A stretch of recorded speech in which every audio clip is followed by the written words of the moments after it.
Hi friends, welcome to நல்லதொரு வீணை channel. இந்த வீடியோவில் ரொம்பவே சிம்பிளாக டேஸ்டியாக ஒரு சிக்கன் கிரேவி எப்படி பண்ணுறதுன்னு பார்க்கலாம். ஃபஸ்ட்டு ஸ்டவ்வில் ஒரு பாத்திரம் வச்சுட்டு அதில் நல்லெண்ணெய் சேர்த்துக்கலாம்.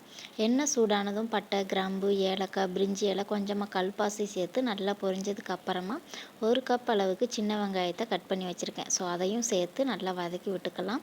சின்ன வெங்காயம் இல்லை அப்படின்னா நீங்கள் பெரிய வெங்காயம் கூட 2 சேர்த்துக்கோங்க. வெங்காயம் நல்லா இந்த அளவு வதங்கி வந்ததும் ஒரு பெரிய சைஸ் தக்காளி, 1 ஸ்பூன் அளவு இஞ்சி பூண்டு பேஸ்ட்டு சேர்த்து நல்லா வதக்கி விட்டுறலாம். தக்காளி நல்லா வதங்கி இஞ்சி பூண்டு பேஸ்ட்டோட பச்சை வாசனை எல்லாம் போனதுக்கு அப்புறமா வீட்டில் அரைச்ச குழம்பு மிளகாய் தூள் இருக்கும் இல்லையா, அதுலேருந்து ஒரு 3லேருந்து 3.5 ஸ்பூன் அளவுக்கு சேர்த்துக்கலாம்.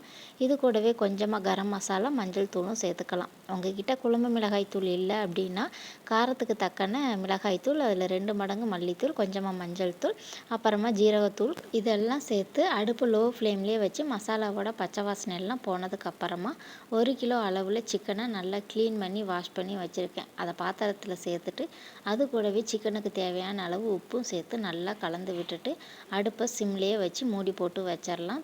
சிக்கன் நல்லா தண்ணி விட்டு வெந்து வரட்டும். அதுக்கப்புறமா மூடியை ஓப்பன் பண்ணி அப்பப்போ மட்டும் லைட்டாக கிளறி கொடுத்துக்கோங்க.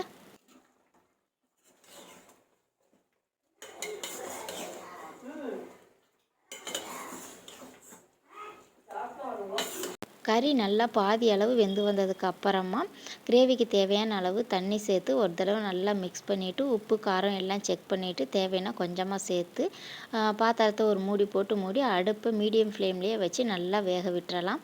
இந்த கிரேவிக்கு நாம் தேங்காய் எதுவுமே அரைச்சி ஊற்றி சேர்க்க போகிறதில்ல, அதனால் தண்ணி கம்மியாகவே சேர்த்துக்கோங்க.